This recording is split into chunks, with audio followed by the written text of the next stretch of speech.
In this video, I'm going to show you important Hotspot Shield VPN shortcut keys that you can use to manage this VPN. If this video helps, please like and subscribe to this channel.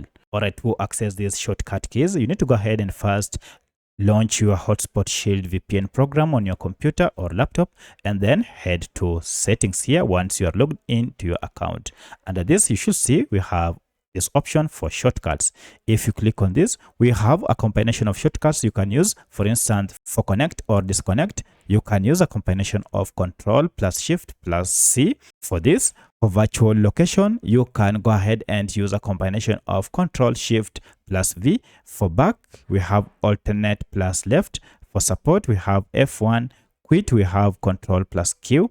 And then for quit, we have Ctrl Shift plus Q. And then for a dashboard, if you want the dashboard to pop up, you can use just Ctrl plus L. So these are the basic shortcut keys that you can use with Hotspot Shield VPN. This will help you easily manage this VPN while multitasking on your computer. If you have any other question, kindly let me know in the comment section. Otherwise, thanks for watching and let's meet in the next video.